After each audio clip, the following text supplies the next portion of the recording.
Shalom, Bapak Ibu Saudara. Kita meneruskan renungan kita yang kemarin.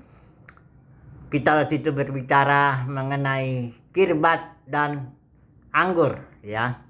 Artinya bahwa kirbat yang lama yang sudah mengeras itu, kulit kantong anggur itu tidak bisa lagi menerima anggur yang baru, ya. Kita sudah lihat bahwa anggur itu adalah suatu pewahyuan yang segar, yang baru, anggur baru itu, ya. Sementara anggur yang lama itu suatu pewahyuan Tuhan yang sudah berlangsung lama.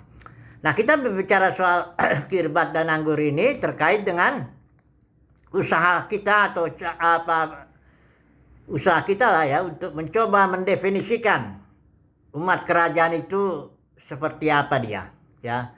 Nah, umat kerajaan ini adalah suatu kontainer atau kirbat ya, atau suatu komunitas yang bisa menampung anggur baru ya.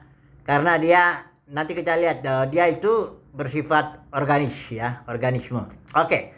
Nah, hari ini kita mau sambung renungan kita dengan bertanya, mengapa kirbat yang baru ya, kontainer yang baru itu, komunitas yang baru yang sudah menerima pewahyuan dari Tuhan yang baru, kok dia bisa menjadi keras begitu ya? Komunitas ini bisa menjadi kaku, keras, lembaga, menjadi organisasi yang kaku gitu. Kenapa itu terjadi ya? Sehingga kalau sudah keras dia, kirbatnya ini udah lama, nggak bisa lagi dia menerima anggur yang baru. Sementara kita tahu bahwa tiap zaman Tuhan selalu, tiap generasi Tuhan memberikan pewahyuan dan pewahyuannya berikutnya seterusnya begitu. Nah, mari kita melihat bahwa satu prinsip ya, bahwa anggur baru itu atau pewahyuan baru itu atau roh hikmat dan wahyu itu, itulah yang harus mengatur komunitas, yang harus mengatur orang. Tidak boleh ada orang mau mengatur anggur baru itu, pewahyuan baru. Ya, biasanya kalau saudara belajar tentang kebangunan rohani, ketika lawatan Roh Kudus datang, pewahyuan baru datang, itu biasanya terjadi, katakanlah, kehancuran daripada struktur, ya. Terjadi kehidupan spontan. Ya, sebagai contoh waktu misalnya Pentakosta, itu ketika datang Roh Kudus itu melawat di tahun 1901 itu, di Azusa Street kita tahu itu kan, itu terjadi sesuatu kehidupan spontan. Kebaktian bisa berjam-jam, tidak ada yang ngatur, mengalir begitu. Nah, tapi ketika manusia mencoba mengatur, di situ ada bangkit William Seymour, itu ada beberapa orang lagi sudah mulai dia menguasai, mengatur, maka kontainer ini atau kirbat ini menjadi mengeras dia. Ya. Saya beri contoh aja langsung deh, gereja mula-mula aja, ya. Gereja mula-mula itu tadinya ketika datang pencurahan Roh Kudus di hari Pentakosta itu, mereka tuh gereja mula-mula itu kontainer yang sangat ya organis ya, sangat fleksibel, dapat menampung semuanya. Kehidupannya sangat spontan. Mereka menginjil secara spontan, berdoa secara spontan, berkumpul secara spontan, ya. Semuanya diatur oleh Roh Kudus, ya. Nah, tetapi, ini yang mau saya bagikan hari ini.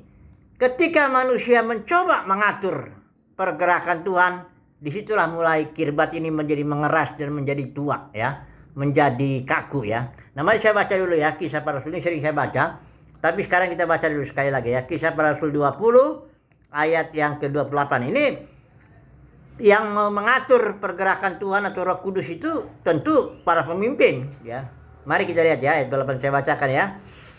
Dan karena itu ayat 28, karena itu jagalah dirimu dan jagalah seluruh kawanan, karena kamulah yang ditetapkan Roh Kudus menjadi penilik untuk menggembalakan, saya pakai lagi ini ya, jemaat Allah yang diperolehnya dengan darah anaknya sendiri. Ayat 29, aku tahu bahwa sesudah aku pergi, serigala-serigala yang ganas akan masuk ke tengah-tengah kamu dan tidak akan menyayangkan kawanan itu. Bahkan dari antara kamu sendiri akan muncul beberapa orang yang dengan ajaran palsu mereka berusaha menarik murid-murid dari jalan yang benar dan supaya mengikut mereka. Nah, jadi di sini Paulus kasih nasihat kepada para penatua di Efesus, tapi dia bicaranya di Miletus. Dikasih nasihat akan ada serangan serigala ganas yang membuat beberapa orang dari antara kamu, para pemimpin gereja di Efesus itu, penatua, akan dengan ajaran palsu menarik murid-murid kepada diri mereka sendiri dan mulai mengatur. Ya, para pemimpin enggak lagi sebagai hamba tapi sudah sebagai manajer yang mengatur umat Tuhan. Ya, wajarnya manajer kan bikin perencanaan, pengorganisasian ya, kepemimpinan dan kontrol, sistem kontrol. Kalau udah manusia mengatur, maka kontainer itu, kirbat itu menjadi keras dia, menjadi tua dan tidak bisa lagi menampung anggur baru, ya.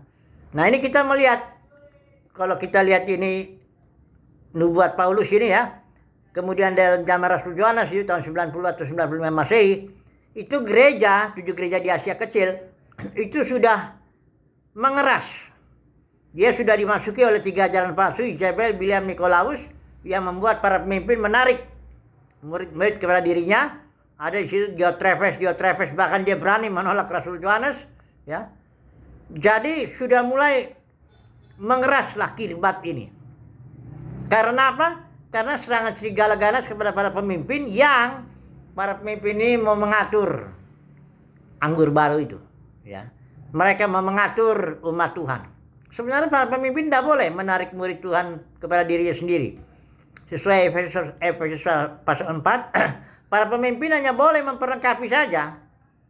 Efesus 4 itu para pemimpin itu rasul, nabi, penginjil, pengajar, memperlengkapi orang-orang kudus supaya pada gilirannya orang-orang kudus itulah yang membangun tubuh Kristus.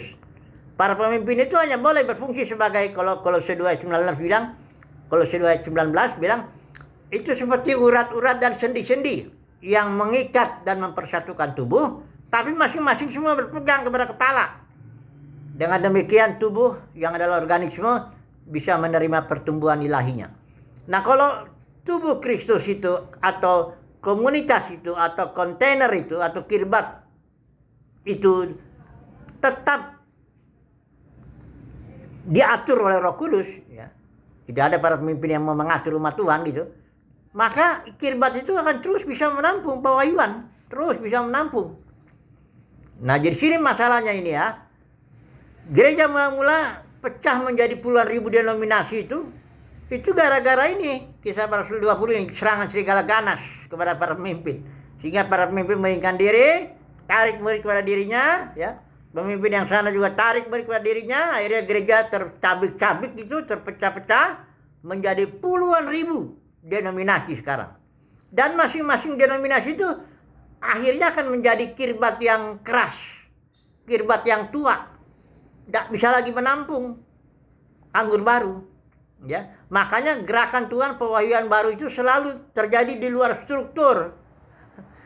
Sudah lihat gerakan misalnya Martin Luther, Calvin, itu tidak bisa di dalam gereja Katolik, atau misalnya Wesley, atau misalnya The Brethren, ya, John Nelson Darby, atau semuanya. Pentekosta juga tidak bisa.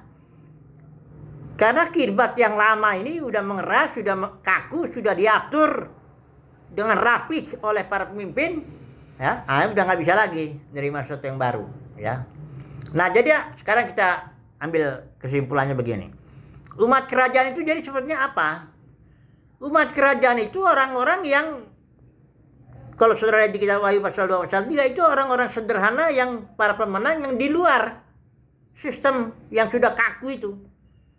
7 gereja di Asia Kecil sudah menjadi keras kirbatnya karena ajaran Jezebel, Biliam, Nikolaus. Nah, para pemenang yang dipanggil Tuhan itu orang-orang sederhana yang berada di luar itu. Mereka berlaku sebagai organisme, mereka tidak menarik murid kepada diri, mereka nggak cari pengikut. Mereka juga tidak mengikuti siapapun. Mereka semata-mata mengikuti pimpinan Roh Kudus. Jadi anggur baru itulah yang mengatur kirbat itu. Jangan kita yang ngatur Roh Kudus, tapi biar Roh Kudus yang mengatur kita. Itulah kira-kira umat kerajaan itu.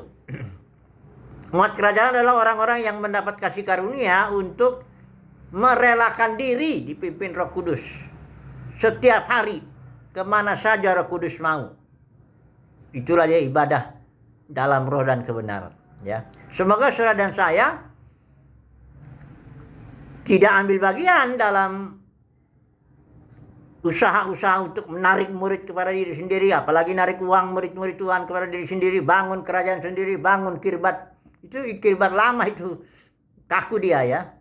Jadi semoga saudara dan saya mendapat kasih karunia untuk kita mengikut Roh Kudus kemana saja dia mau. Dengan demikian kita akan tetap menjadi kirbat yang fleksibel, yang selalu bisa menerima anggur baru atau pewahyuan yang baru. Haleluya. Amin.